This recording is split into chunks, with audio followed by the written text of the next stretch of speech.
Hello friends, Pandian store serial இனி வரப்போகிற எபிசோட்ஸ்க்கான review தான் பார்க்க போகிறோம். அடுத்தடுத்த சுவாரஸ்யங்களை தெரிஞ்சுக்கிறதுக்கு இந்த வீடியோவை ஸ்கிப் பண்ணாமல் கடைசி வரைக்கும் பாருங்கள். பாண்டியன் குடும்பத்தில் இருக்கிற எல்லாருமே போலீஸ் ஸ்டேஷனில் இருக்கிறத தெரிஞ்ச முத்துவேலும் சக்திவேலும் ரொம்பவே எமோஷ்னலாக பார்க்க வராங்க. கோமதி இது வரைக்கும் எத்தனையோ பிரச்சனையை சால்வ் பண்ணியிருக்காங்க, ஃபேஸ் பண்ணியிருக்காங்க. அப்போல்லாம் வராத பாசம் போலீஸ் ஸ்டேஷனுக்கு வந்ததுக்கப்புறம் தன்னோட தங்கச்சி, தன்னோட பொண்ணு அப்படின்னு ஞாபகம் முத்துவேலும் சக்திவேல் குமார் இவங்க எல்லாருமே போலீஸ் ஸ்டேஷனுக்கு வந்துடுறாங்க. வந்த உடனே ராஜ் இருந்துட்டு முத்துவேலை பார்த்துட்டு அப்பா அப்படின்னு ரொம்பவே எமோஷ்னலாக போயிட்டு அழுதுகிட்டு அவங்க மேலே சாஞ்சுக்கிறாங்க. அதுக்கப்புறம் நம்ம முத்துவேலும் பார்த்துக்கலாம், பயப்படாதமா அப்படின்னு ஆறுதல் சொல்லிக்கிட்டு இருக்காவும். அந்த நேரம் பார்த்து நம்ம கோமதி வராங்க. வந்த உடனே நம்ம சக்திவேலோட கையை பிடிச்சிக்கிட்டு, அண்ணன் இங்கே பாருங்கண்ணே, நான் எந்த நிலைமையில இருக்குன்னு பார்த்தியானே அப்படின்னு அழுதுகிட்டே இருக்காங்க. இங்கே பாரு கோமதி, நீ கவலைப்படாத, இத்தனை வருஷமா உன்னோட அருமை என்னன்னு எனக்கு புரியல. நான் தப்பு பண்ணிட்டேன், எத்தனையோ தடவை உன்னை கஷ்டப்படுத்தியிருக்கேன், அவமானப்படுத்தியிருக்கேன். ஆனால் நீ இந்த நிலைமையில இருக்கணும்னு நான் எப்போவுமே நினச்சி பார்த்ததில்ல. நீ கவலையே படாத, கண்டிப்பாக உங்கள் எல்லாரையுமே காப்பாற்ற வேண்டியது என்னோட பொறுப்பு அப்படின்னு சக்திவேல் சொல்லவும் இதை கேட்ட எல்லாருக்குமே பயங்கர ஷாக்கு. இந்த ஆள் இப்படியெல்லாம் நடந்துக்க மாட்டானே, எதுக்கு இப்போ புதுசாக பாசம் வந்த மாதிரி நடிச்சுக்கிட்டு இருக்கான், ஏதாச்சும் பிளான் எது வச்சிருப்பானோ அப்படின்னு எல்லாருமே யோசிச்சுக்கிட்டு இருக்கவும். அதுக்கப்புறம் கோமதிக்கு ஒரு பக்கம் சந்தோஷம், தன்னோட அண்ணனுங்க தான் கிட்ட சேர்ந்துட்டாங்களே, தன்னோட பாசத்தை புரிஞ்சுக்கிட்டாங்களே அப்படின்னு பயங்கர சந்தோஷப்படுறாங்க. அதுக்கப்புறம் சக்திவேலும் முத்துவேலும் போலீஸ் கிட்ட போயிட்டு உள்ளே உட்காந்து பேசுகிறாங்க. இங்கே பாருங்கள் மேடம், அந்த குடும்பத்தில் இருக்கிற யாருமே இந்த மாதிரி பண்ண மாட்டாங்க மேடம், நீங்கள் அவங்க எல்லாருமே வெளியே விடுங்க மேடம் அப்படின்னு சொல்லவும், இங்கே பாருங்கள் சார், இது சாதாரண கேஸ் இல்லை, டவுரி கேஸ், அதனால் இது அவ்வளோ சீக்கிரமெல்லாம் முடிஞ்சிடாதுங்க சார் அப்படின்னு சொல்லவும், இங்கே பாருங்கள் மேடம், அந்த குடும்பம் தான் ஃப்ராடு குடும்பம், அதை எப்படி நாங்கள் நிரூபிக்கிறதுன்னு எனக்கு தெரியல. இங்கே பாருங்கள் சார், அவங்க பொய் தான் சொல்கிறாங்கன்னா அதுக்கு ஆதாரம்னு ஒன்று வேணும் சார், ஆதாரம்னு இருந்தால் கண்டிப்பாக அவங்கள எல்லாரையும் நான் விட்டுருவேன் சார். இங்கே பாருங்கள் மேடம், அந்த குடும்பத்தில் இருக்கிற எல்லாருமே அந்த பொண்ணை தங்கத்தட்டில் வச்சு தாங்கின மாதிரி தான் தாங்கிக்கிட்டு இருந்தாங்க. ஆனால் இப்படி ஒரு கம்ப்ளைண்ட்டை கொடுத்து வச்சிருக்காங்க, என்ன ஏதுன்னு தெரியல. இங்கே பாருங்க மேடம், ஆதாரத்தோடு கண்டிப்பாக என்னோட தங்கச்சியும் என்னோட பொண்ணையும் அவங்க குடும்பத்தையும் நான் கூட்டிகிட்டு போவேன் அப்படின்னு வெளியே வராங்க.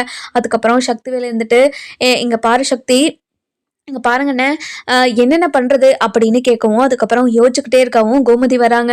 இங்கே பாருங்கண்ணே, எங்கள் மேலே எப்படியாப்பட்ட கேஸை கொடுத்து எங்களை ஜெயிலில் போலீஸ் ஸ்டேஷனில் உட்கார வச்சுருக்காங்கன்னு பார்த்தீங்களாண்ணே அப்படின்னு அழுதுகிட்டே சொல்லவும், சக்திவேல் இருந்துட்டு, இங்கே பாரு கோமதி, இதுக்கும் ஒரு வகையில் நான் தான் காரணம், என்ன மன்னிச்சிரு, நேற்று ஏதோ தெரியாமல் சொல்லிட்டேன் போலீஸ் ஸ்டேஷனை போயிட்டு அவங்கள கம்ப்ளைண்ட் கொடுங்கன்னு. ஆனால் இந்த வீட்டு பொம்பளைங்களெல்லாம் கூட்டிகிட்டு வாங்கன்னு நினச்சி கூட பார்க்கல.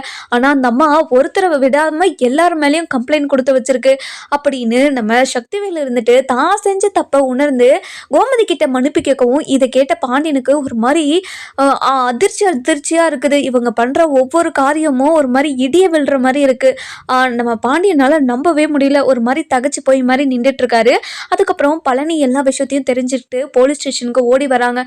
வந்த உடனே, அண்ணா என்னென்னாச்சு, எதுக்காக மச்சான் குடும்பத்தை எல்லாரையும் போலீஸ் ஸ்டேஷன்ல வச்சிருக்காங்களாம், அக்கா என்னக்கா ஆச்சு, எதுக்காக உங்களை போலீஸ் ஸ்டேஷனில் வச்சுருக்காங்க, அக்கா உனக்கு ஒன்றும் இல்லைக்கா, ஒன்றும் இல்லைல்ல, உங்களை எதுவும் பண்ணலை இல்லைக்கா அப்படின்னு பதற போய் கேட்கவும், அதுக்கப்புறம் நம்ம கோமதி இருந்துட்டு, டே பழனி பாருடா, அக்காவோட நிலைமை என்னன்னு பாருடா, நாங்கள் வரதட்சணை கேட்டு அவங்க குடும்பத்தில் இருக்கிறவங்களெல்லாம் நாங்கள் கொடுமை பண்ணோமா, அந்த கொடுமையால் தான் இப்போது அவங்க பொண்ணு சாக கிடக்குறா, சாக போகிறா அப்படின்னு என்னென்னமோ சொல்லி எங்கள் மேலே ஒரு கம்ப்ளைண்ட்டை கொடுத்து வச்சுருக்காங்கடா அப்படின்னு சொல்லவும், இதை கேட்ட பழனிக்கு பயங்கர ஷாக்கு. அக்கா என்னக்கா சொல்கிற, நீ சொல்கிறதெல்லாம் உண்மையாக்கா அப்படின்னு சொல்லவும், அதுக்கப்புறம் நம்ம மீனா வராங்க. மீனா வந்த உடனே நம்ம செந்தில்கிட்ட, என்னங்க இதெல்லாம், எதுக்குங்க உங்கள் மேலே கேஸ் கொடுக்கணும், அவங்க தான் இவ்வளோ எல்லா தப்புமே பண்ணது, அவங்க எல்லா தப்பையும் பண்ணிட்டு நம்ம மேலே எப்படிங்க கேஸ் கொடுப்பாங்க. இங்கே பாரு மீனா, உனக்கு தெரியுதா இப்போ அவங்க எவ்வளோ பெரிய தப்பு பண்ணியிருக்காங்கன்னு உனக்கு தெரியுதா, அதனால தான் உங்ககிட்ட சண்டை போட்டேன், அவங்க கிட்ட போய் பேசாத, அவங்க பெரிய ஃப்ராடுத்தனம் பண்ணுறவங்க, அவங்க மனசாட்சியே இல்லாமல் ஒரு கல் மனசு இருக்கிறவங்க கிட்ட நீ போயிட்டு அவங்க கஷ்டப்படுறாங்கன்னு சொல்லிட்டு அவங்களுக்கு ஆறுதல் சொல்லிக்கிட்டு வந்திருக்க பத்தியா அப்படின்னு சொன்னதுமே இதை கேட்ட நம்ம கோமதிக்கு பயங்கர கோவம் வந்துடுது.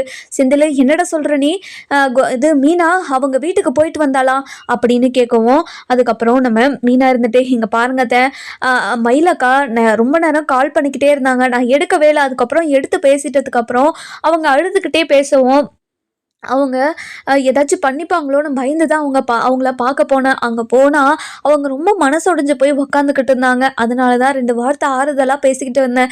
என்னதான் இருந்தாலும் கொஞ்ச நாள் நம்ம கூட இருந்தவங்க தானே அத்தை அப்படின்னு சொல்லவும், ஏச்சி கொஞ்ச நேரம் வாயை மூடுடி, அவள் நம்ம கூட இருந்தவளா, நம்ம கூட இருந்து நம்ம கழுத்தை அறுத்தவடி, அவளை போயிட்டு ரொம்ப கஷ்டமாக இருக்கிறான்னு சொல்லிட்டு போய் ஆறுதல் சொல்லிக்கிட்டு வந்திருக்க, உனக்கு வெக்கமாவே இல்லையா? அதனால தான் உன் மேலே மட்டும் கேஸ் கொடுக்காம வச்சுருக்காங்களா, இல்லைனா உன்னையும் தூக்கிட்டு வந்து ஜெயிலில் உட்கார வச்சிருப்பாங்க அப்படி தானே அப்படின்னு கேட்கவும், இதை கேட்ட மீனாக்கு பயங்கரமாக ஷாக் ஆயிடுது.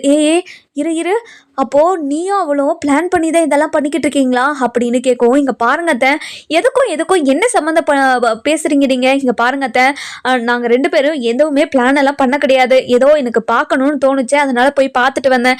இங்கே பாருங்கத்த, அந்த அளவுக்கெல்லாம் என்னை யோசிக்காதீங்க அப்படின்னு சொல்லவும், இதை கேட்ட நம்ம கோமதி இருந்துட்டு, இங்கே பாருடி, நான் யாரையுமே நம்புகிற மாதிரி இல்லடி, நீ போயிட்டு 2 பேருமே நீயும் அவளும் ஏதோ பிளான் பண்ணியிருக்கீங்க, அதனால தான் போயிட்டு அவளை பார்த்துட்டு வந்திருக்க. இங்கே பார்த்தியா, அவள் உன் மேலே மட்டும் கேஸை கொடுக்கல, எங்கள் எல்லாரும் மேலேயும் கொடுத்துருக்கா அப்படின்னு சொல்லவும், இங்கே பாருங்கத்த, என் மேலே எதுக்கு கொடுக்காம போனாங்கன்னு எனக்கு தெரியாது. ஆனால் அவங்களும் நானும் எந்த பிளானும் பண்ணல. இது நம்பினாலும் சரி நம்பலனாலும் சரி, இதுதான் அத்தை உண்மை அப்படின்னு சொல்லிக்கிட்டு இருக்காங்க. அதுக்கப்புறம் சக்திவேல் இருந்துட்டு, இங்கே பாருங்க, இப்போ பேச வேண்டிய விஷயமெல்லாம் இது இல்லை.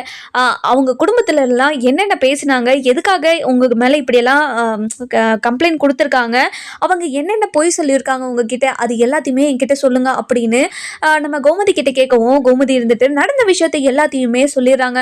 சொன்ன உடனே நம்ம கோமதி இருந்துட்டு சொல்றாங்க. அதுக்கப்புறம் நம்ம சக்திவேல் இருந்துட்டு பயங்கரமா ஷாக் ஆயிடுறாங்க. என்ன கோமதி சொல்ற நீ, இப்படியெல்லாம் பண்ணாங்களா அவங்க அப்படின்னு கேட்கவும், ஆமாண்ணே இப்படியெல்லாம் பண்ணியிருக்காங்க, நாங்கள் என்ன பண்ணுவோம், இப்படி யாரா இருந்தாலும் இந்த விஷயமெல்லாம் தெரிஞ்சா வீட்டை விட்டு துரத்துவாங்களா மாட்டாங்களான்னு, அந்த விஷயத்த தானே நாங்களும் பண்ணோம் அப்படின்னு சொல்லவும், அதுக்கப்புறம் சக்திவேல் இருந்துட்டு, இங்கே பாரு கோமதி, நீ கவலையே படாத, கண்டிப்பாக உங்களை இன்னும் ஒரே ஒரு மணி நேரத்தில் நாங்கள் உங்கள் எல்லாருமே உங்கள் மேலே தப்பு இல்லைன்னு சொல்லிட்டு நாங்கள் வெளியே எடுக்கிறோமா இல்லையான்னு பாரு அப்படின்னு சொல்கிறாங்க. இதை கேட்ட நம்ம பாண்டியனுக்கு ஒரு மாதிரி பக்குன்னுது. இவங்க ஏதாச்சும் பிளான் வச்சுருப்பாங்களோ, இவங்க ஏதாச்சும் பண்ணுறதா இருந்தால் ஏதாச்சும் ஆதாயம் இல்லாமல் பண்ணவே மாட்டாங்களே அப்படின்னு யோசிச்சுக்கிட்டு இருக்கவும், அதுக்கப்புறம் நம்ம சக்திவேலும் முத்துவேலு அதுக்கப்புறம் பாண்டியன் பழனி இவங்க 3 பேருமே போகிறாங்க. அதுக்கப்புறம் குமார் இருந்துட்டு அரசி கிட்ட போயிட்டு, அரசி என்னவே நீ ஜெயிலில் இருக்கக்கூடாதுன்னு என்ன ஜெயில இருந்து வர வச்சுட்ட, இப்போ நீங்க இருக்கிறத பார்த்தாவே எனக்கு ரொம்ப கஷ்டமா இருக்குது. இங்க பாரு, நீ கவலையே படாத, கண்டிப்பா அப்பாவும் பெரியப்பாவும் உன்னை கண்டிப்பாக வெளியே எடுத்துருவாங்க அப்படின்னு ரொம்பவே நம்பிக்கையாக சொல்லிட்டு போவோம். அதுக்கப்புறம் குமார் மேலே ஒரு மாதிரி கன்சர்ன்ஸ் வருது நம்ம அரசிக்கு. அதுக்கப்புறம் நம்ம அரசு இருந்துட்டு பயங்கர கடுப்போட, பாருமா அவன் இந்த சாக்கில் என்கிட்ட பேசிட்டு போகிறான் அப்படின்னு சொல்கிறாங்க. இதை கேட்ட நம்ம சக்தி இருந்துட்டு முத்துவேல் கிட்ட, இங்கே பாருங்கண்ணே, அவங்க அந்த குடும்பமே ரொம்ப ஃப்ராடு குடும்பமாக இருக்கும் போல், நம்ம போயிட்டு அவங்க ஊருக்குள்ளே 4 பேர்கிட்ட விசாரித்தா அவங்க ஊருக்குள்ளே என்னென்ன அதாவது அவங்கள பற்றி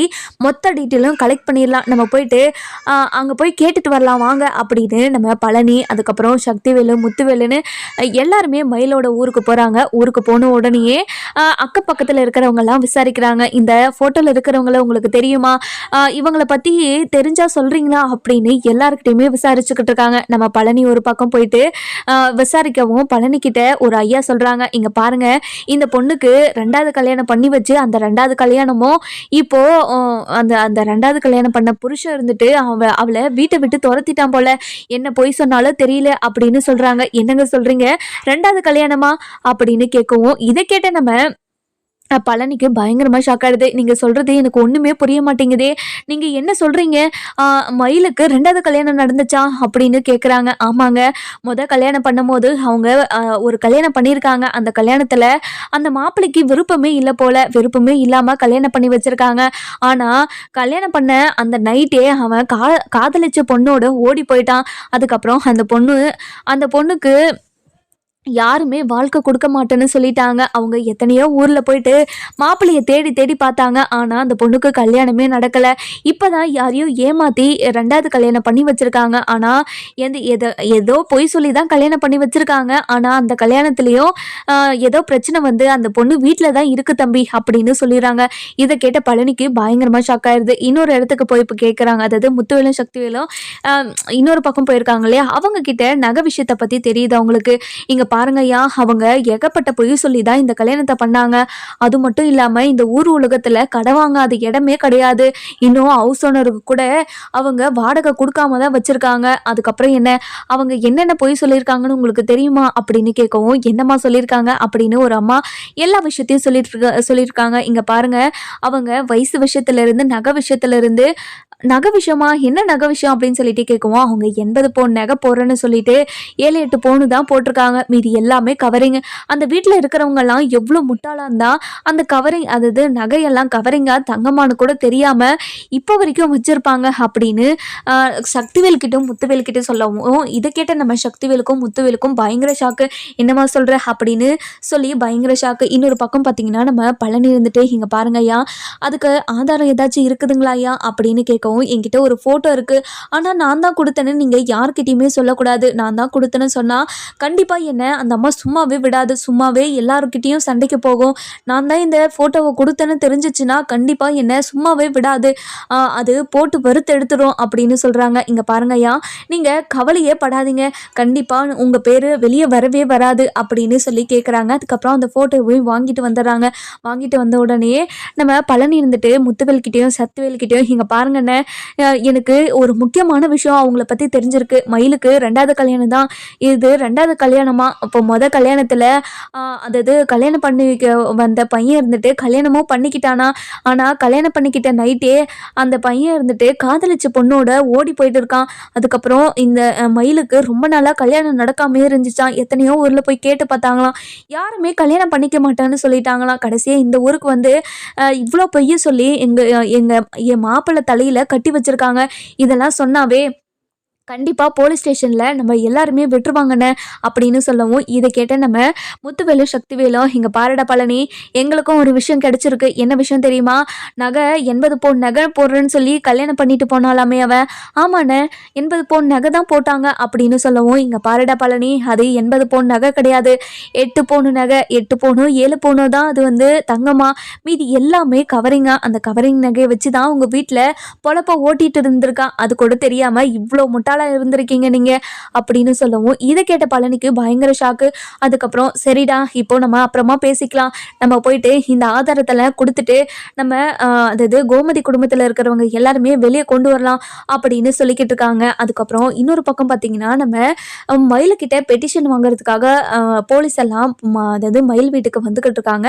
அந்த நேரம் பார்த்து நம்ம அதாவது யாரு நம்ம பாக்கியம் வந்துட்டு மயில்கிட்ட, இங்கே பாருடி, நான் போலீஸ் ஸ்டேஷனில் போயிட்டு உன்னோட மாமியார் குடும்பத்தை மேலே கம்ப்ளைண்ட் கொடுத்துட்டு வந்திருக்கேன். அதுவும் என்ன கேஸ் தெரியுமா?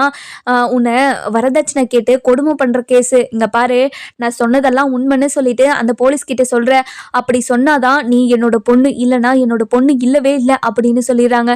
இங்கே பாருமா, உனக்கு மனசாட்சி இருந்தது ஒன்று இருக்குதா இல்லையாம்மா? எப்படிம்மா இப்படி ஒரு பொய்யை சொல்கிற? இங்கே பாருடி, உன்னோட அப்பா அம்மா உனக்கு வேணுமா, இல்லை நீ வேண்டவே வேண்டாம் அப்படின்னு உன்னை கழுத்தை பிடிச்சி தள்ளன அந்த குடும்பம் வேணுமாடி உனக்கு அப்படின்னு கேட்கும். இங்கே பாருமா, நான் அங்கே இருந்த வரைக்குமே என்னை நல்லாதாம்மா பார்த்துக்கிட்டு இருந்தாங்க. அது கூட என்கிட்ட இந்த மாதிரி அதாவது அதட்டி கூட பேசுனது கிடையாதுமா.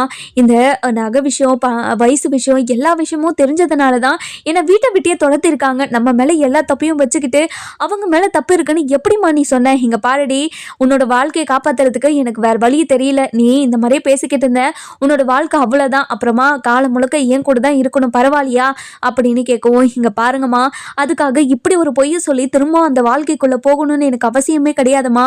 நான் போய் சொல்ல போகிறதே கிடையாது அப்படின்னு சொல்லவும், இதை கேட்ட நம்ம மயில் இருந்துட்டு அது பாக்கியம் இருந்துட்டு, இங்கே பாருடி, உங்கள் அப்பாவும் நானும் வர வழியில் மருந்து வாங்கிட்டு தான் வந்திருக்கோம். நீ மட்டும் போலீஸ்கிட்ட இப்போ உண்மையை சொல்லிட்ட, கண்டிப்பாக நாங்கள் நைட்டே 2 பேரும் செத்து போயிடுவோம். அதுக்கப்புறம் நீயும் உன்னோட தங்கச்சி மட்டும் ரொம்ப சந்தோஷமாக இருங்க, சரியா அப்படின்னு சொல்லவும், இதை கேட்ட மயில் இருந்துட்டு, இங்கே பாருங்கம்மா, என்னோட வாழ்க்கை கெடுறதுக்கு காரணமே நீங்கள் தான்மா. இப்படி பிளாக்மெயில் பண்ணி என்னோட மாமியார் குடும்பத்து மேலே, அதாவது மாமியார் குடும்பத்து மேலே இப்படி ஒரு பொய்யான கம்ப்ளைண்ட் கொடுக்க சொல்றியேம்மா, இங்க பாருடி, என்னோட கௌரவம் தாண்டி முக்கியம் எனக்கு. இப்போ போலீஸ் ஸ்டேஷன்ல போயிட்டு நான் எல்லா கம்ப்ளைண்ட்டும் கொடுத்துட்டு வந்துட்டேன். இப்போ என்னால என்னடி பண்ண முடியும்? இங்க பாரு, உன்னோட வாழ்க்கையை காப்பாத்துறது என்னோட பொறுப்புன்னு சொல்லிட்டேன்ல. கண்டிப்பா உன்னோட வாழ்க்கையை காப்பாத்துறது என்னோட பொறுப்பு. நீ கவலைப்படாத. இது எல்லா உண்மையும் நீ சொல்லிதான் ஆகணும் அப்படின்னு சொல்றாங்க. இங்க பாருமா, நீ பண்றது கொஞ்சம் கூட சரியில்லை.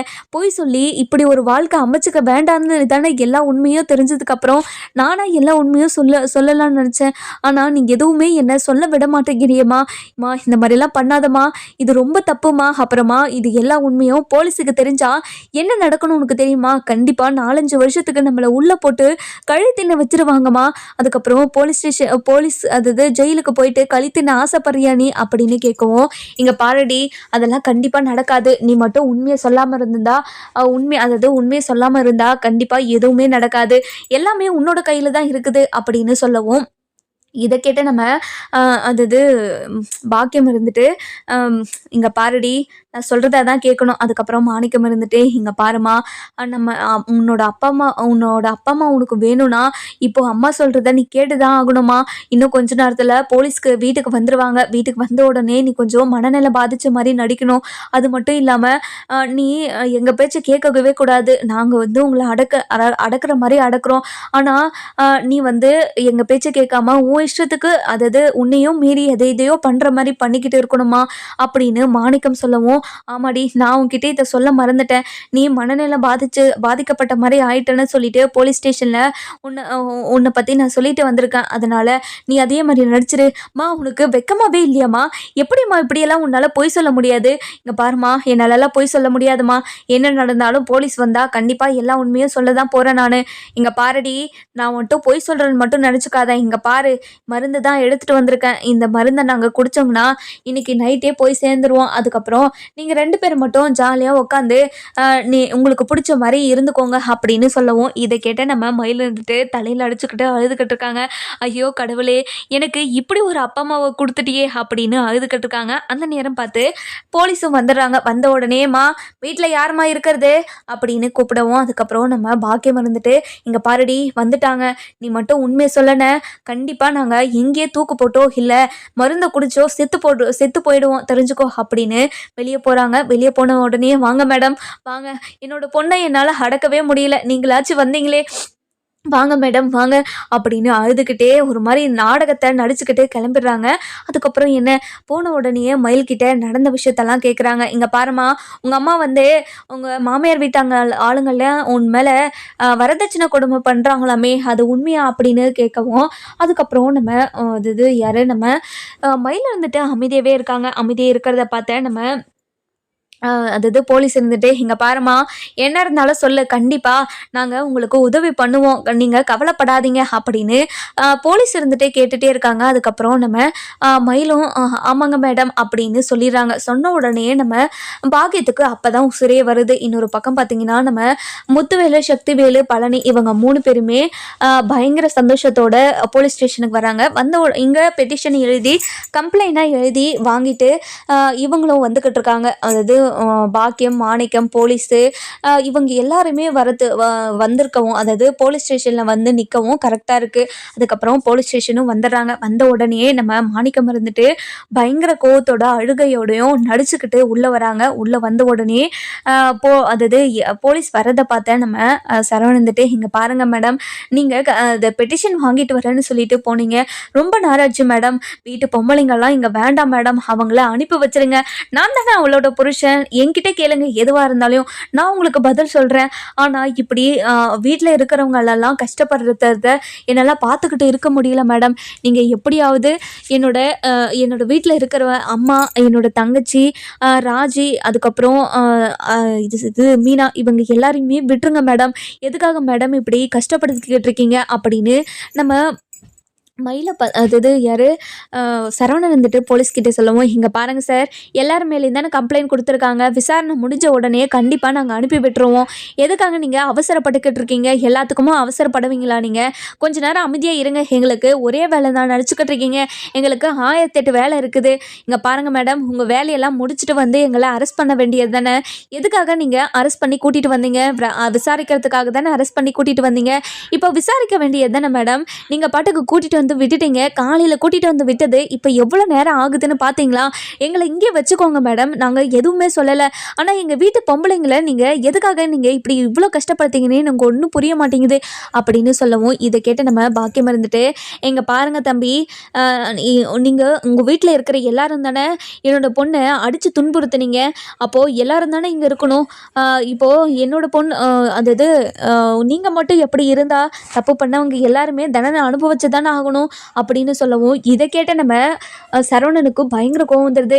இங்கே பாருங்க, நீங்கள் மட்டும் வாயை திறக்கவே திறக்காதீங்க. உங்களை பார்த்தா எனக்கு அவ்வளோ கோவமாக வருது. அப்படியே ஏதாச்சும் எடுத்து உங்கள் மேலே போட்டுட்டு சாக அடிச்சிடலாம். அதுக்கப்புறம் நான் ஜெயிலுக்கு போகலாம் மட்டும் தோணுது அப்படின்னு சொல்கிறாங்க. இங்கே பாருங்கள் மேடம், நீங்கள் இருக்கும்போதே என்ன வேணாலாம் பேசுகிறாங்கன்னு பாருங்கள் மேடம். பாருங்கள், நீங்களே பாருங்கள் எப்படியெல்லாம் பண்ணுறாங்கன்னு பாருங்கள். என்னோட பொண்ணை எப்படியெல்லாம் பண்ணியிருப்பாங்க அப்படின்னு நடிக்க ஆரம்பிச்சிடறாங்க. நம்ம சரவணனுக்கு பேசக்கூட முடியல. அந்த நேரம் பார்த்து நம்ம முத்துவேலு, சக்திவேலு, பழனி எல்லாருமே வந்துடுறாங்க. வந்த உடனே போலீஸ் கிட்ட போயிட்டு, இங்கே பாருங்கள் மேடம், இந்த குடும்பத்தில் இருக்கிறவங்கலாம் எவ்வளோ பெரிய ஃப்ராடுன்னு உங்களுக்கு தெரியுமா மேடம் அப்படின்னு சொல்லவும், இங்கே பாருங்கள் சார், நீங்கள் வந்ததுலேருந்தே இதை தான் சொல்லிக்கிட்டு இருக்கீங்க. ஆதாரம்னு ஒன்று இருந்தால் தான் எல்லாத்தையுமே நம்ப முடியும் அப்படின்னு சொல்லவும், இதை கேட்ட நம்ம பாக்கி அதாவது யார் நம்ம அதாவது முத்துவேல் இருந்துட்டு, இங்கே பாருங்கள் மேடம், ஆதார் இல்லாமல் நாங்கள் எதுவுமே பேசலை.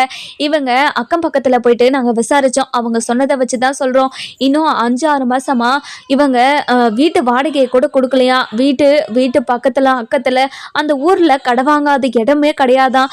அது மட்டும் இல்லாமல் நிறைய பொய் சொல்லுவாங்க, நிறைய சண்டை போடுவாங்களா மேடம். இவங்கள ரொம்பவே கேவலமான குடும்பமா மேடம். ஊருக்குள்ளே விசாரித்தா அப்படி சொல்கிறாங்க. அது மட்டும் இல்லாமல் இவங்க அதாவது என்னோட தங்கச்சி குடும்பத்துக்கு கல்யாணம் பண்ணிட்டு வர்றதுக்காக 80 பவுன் நகை போடுறேன்னு சொல்லியிருக்காங்க மேடம். அந்த 80 பவுன் நகையில் 8 பவுன் நகை மட்டும்தான் மேடம் தங்கம், மீதி எல்லாமே கவரிங். இங்கே பாருங்க மேடம் அப்படின்னு தூக்கி காட்டவும், இதை கேட்ட பாக்கியத்துக்கு பயங்கர ஷாக் ஆகிடுது. அதுக்கப்புறம் திருன்னு முழிச்சுக்கிட்டே இருக்காங்க. அதுக்கப்புறம் போலீஸ் இருந்துட்டு, என்னம்மா அவங்க சொல்கிறதெல்லாம் உண்மையா அப்படின்னு கேட்கவும், இங்கே பாருங்க மேடம், அவங்க பொய் சொல்கிறாங்க மேடம், பொய் சொல்கிறாங்க. நான் 80 பவுன் நகை தான் மேடம் போட்டேன். அந்த 80 பவுன் நகையிலையும் அவங்க 8 பவுன் நகை தான் வச்சுருக்காங்க, மீதி எல்லாமே கவரிங்காக மாற்றி வச்சுருக்காங்களாம் அப்படின்னு பிளேட்டை திருப்பி அவங்க மேலேயே போடுறாங்க. இதை கேட்ட நம்ம பழனிக்கு பயங்கர கோவம் வந்துடுது. இங்கே பாருங்கள் சார், இவங்க பஹா கில்லாடி, இவங்க கிட்ட இருந்து நம்ம பேசி ஜெயிக்கவே முடியாது. அவங்க அதுக்கான ஆதாரத்தையும் நாங்கள் கொண்டு வந்திருக்கோம் அப்படின்னு சொல்கிறாங்க. இங்கே பாருங்கள், இந்த நகையெல்லாம் அவங்க தான் எடுத்ததே அப்படின்னு சொல்கிறாங்க. அதெல்லாம் எடுத்து காட்டுறாங்க. இங்கே பாருங்கம்மா, இந்த நகையெல்லாம் நீங்கள் தானே கொண்டு வந்தீங்க அப்படின்னு சொல்லும்போது, ஆமாங்க மேடம் அப்படின்னு சொல்கிறாங்க. அதுக்கப்புறம் இந்த நகையெல்லாம் என்னோட தான், ஆனால் இவங்க இதே டிசைனில் நகையை மாற்றி வச்சுருக்காங்க மேடம், இவங்களை நம்பாதீங்க. இங்கே பாருங்கள் மேடம், நாங்கள் சொல்கிறதெல்லாம் உண்மைதான். அப்படி இவங்க 80 பவுன் நகை எடுத்தாங்கன்னா கண்டிப்பாக அவங்க கல்யாணத்துக்கு கொஞ்ச நாளைக்கு முன்னாடி தான் எடுத்தேன்னு சொன்னாங்க எங்ககிட்ட. அதனால அவங்க அதாவது நகை வாங்கினதுக்கான பில்லெல்லாம் வச்சுருப்பாங்களே, எந்த கடையில் போய் நகை எடுத்தாங்க, எப்படி எடுத்தாங்க அப்படின்னு எல்லாத்தையுமே விசாரிங்க மேடம். விசாரித்தா எல்லா உண்மையும் வந்துடும் அப்படின்னு சொல்கிறாங்க. இதை கேட்ட நம்ம பாக்கியமும் மாணிக்கமும் திருன்னு முழிச்சுக்கிட்டு இருக்காங்க. அதுக்கப்புறம் பழனி நின்றுட்டு, இங்கே பாருங்கள் மேடம், இன்னொரு உண்மையாக அவங்கள பற்றி நாங்கள் சொல்லணும். இவங்க பொண்ணுக்கு ஏற்கனவே கல்யாணம் ஆயிருக்கு. அந்த கல்யாணம் ஆனதை மறைச்சு தான் எங்களுக்கு இன்னொரு கல்யாணம், அதாவது 2வது கல்யாணமாக என்னோட மாப்பிள்ளையை கல்யாணம் பண்ணியிருக்காங்க. இதை தெரிஞ்ச உடனே எனக்கே ரொம்ப ஷாக் ஆகிடுச்சு. இந்த விஷயம் எங்கள் அக்கா வீட்டுக்கு யாருக்குமே தெரியாது. இப்போ தான் எல்லா விஷயமும் இவங்களுக்கும் தெரியும் அப்படின்னு சொல்கிறாங்க. இதை கேட்ட நம்ம சரவணனுக்கு பயங்கரமாக ஷாக் ஆகிடுது. மாமா, என்ன மாமா சொல்கிறேன்? ஆமாடா சரவணா, இப்போ நான் விசாரிக்கலான்னு போயிருந்தேன்டா, அங்கே தாண்டா இப்படி ஒரு விஷயத்த நான் தெரிஞ்சுக்கிட்ட உடனே ரொம்பவே ஷாக் ஆகிடுச்சுடா. கல்யாணத்தில் கல்யாணம் பண்ணியிருக்காங்க. கல்யாணம் பண்ண நைட்டே அந்த மாப்பிள்ளை வேற ஒரு பொண்ணை அதாவது வேற ஒரு பொண்ணை லவ் பண்ணிட்டு இருந்து போல. அந்த லவ் பண்ண பொண்ணு கூடயே நைட்டாக ஓடிட்டாங்களாம். அதுக்கப்புறம் எத்தனையோ பேர்கிட்ட இந்த உண்மையை சொல்லி கல்யாணம் பண்ணுறதுக்காக பேசினாங்களாம். ஆனால் அவங்களுக்கு பொண்ணே கிடைக்காததால இப்போது ஒரு கல்யாணமே நடக்காது அப்படின்னு நினச்சிக்கிட்டு இருந்துக்காங்க. அதுக்காக தான் இவ்வளோ பொய்யும் சொல்லி நம்ம தலையில் கட்டி வச்சுருக்காங்கடா மாப்பிள்ளை அப்படின்னு சொல்கிறாங்க. இதை கேட்ட நம்ம சரவணனுக்கு பயங்கர ஒரு மாதிரி ஆயிடுது. அதுக்கப்புறம் மயக்கம் போட்டு கீழே விழுந்துடுறாங்க. இங்கே பாருங்க மேடம், மேடம், இப்படி ஒரு ஃப்ராடு குடும்பத்தில் தான் என்னோட அதாவது என்னோட தங்கச்சி குடும்பம் தெரியாமல் போயிட்டு ஏமாந்து நிற்கிது. இப்போது அவங்க தான் கம்ப்ளைண்ட் கொடுத்து இவங்கள ஜெயிலில் உட்கார வைக்கணும். அவங்க இப்போ ஒரு பொய்யான கம்ப்ளைண்ட்டை கொடுத்து உங்ககிட்ட வந்திருக்காங்க. இது கேவலமா இல்லையா உங்களுக்கு அப்படின்னு சொல்லவும், அதுக்கப்புறம் போலீஸ் இருந்துட்டு பாக்கியத்துக்கிட்ட கேட்குறாங்க. இங்கே பாருங்க, நீங்கள் மட்டும் பொய் சொல்லியிருந்தீங்கன்னு தெரிஞ்சிச்சு, கண்டிப்பாக 3-4 வருஷம் உங்களை ஜெயிலில் போட்டு கண்டிப்பாக லாடம் கட்டிட்டு தெரிஞ்சுக்கோங்க அப்படின்னு சொல்லவும், இதை கேட்ட பாக்கியம் இருந்துட்டு பயங்கரமாக ஷாக் ஆயிடுறாங்க. அதுக்கப்புறம் நம்ம பழனி இருந்துட்டு, இங்கே பாருங்க மேடம், ஃபஸ்ட்டு கல்யாணம் பண்ண ஃபோட்டோ மேடம் அப்படின்னு எடுத்து காட்டுறாங்க. காட்டின உடனே போலீஸ் பயங்கர ஷாக்கு. அதுக்கப்புறம் இங்கே பாருங்கம்மா, உங்கள் பொண்ணை கூட்டிகிட்டு வாங்க அப்படின்னு சொல்லிடுறாங்க. அதுக்கப்புறம் பொண்ணையும் கூட்டிகிட்டு வந்துடுறாங்க. பொண்ணை கூட்டிகிட்டு வந்த உடனே நம்ம மயில்கிட்ட, இங்கே பாருமா, உனக்கு ஃபஸ்ட்டு கல்யாணம் நடந்துச்சா அப்படின்னு கேட்குறாங்க. நம்ம மயில் அமைதியாகவே நிற்கிறாங்க. அமைதியாக நிற்கிறத பார்த்து போலீஸ்க்கு டவுட்டும் வந்துடுது. இவங்க மேலே தான் தப்பு இருக்குது அப்படின்னு புரிஞ்சுக்கிறாங்க. அதுக்கப்புறம் நம்ம சக்திவேலும் முத்துவேலை, இங்கே பாருங்கள் மேடம், எங்கள் தங்கச்சி குடும்பத்தை விடுங்க மேடம், அவங்க மேலே எந்த தப்புமே இல்லை, இவங்க தான் பொய்யான கம்ப்ளைண்ட் கொடுத்துருக்காங்க அப்படின்னு சொல்கிறாங்க. அதுக்கப்புறம் போலீஸ் இருந்துட்டு எல்லா உண்மையும் தெரிஞ்சுக்கிட்டு என்ன பண்ண போகிறாங்க அப்படின்னு நம்ம வர எபிசோடில் பார்க்கலாம். இந்த வீடியோ உங்களுக்கு பிடிச்சிருந்தா லைக் பண்ணுங்கள், சப்ஸ்கிரைப் பண்ணுங்கள், மறக்காமல் பெல் ஐகானையும் கிளிக் பண்ணிக்கோங்க.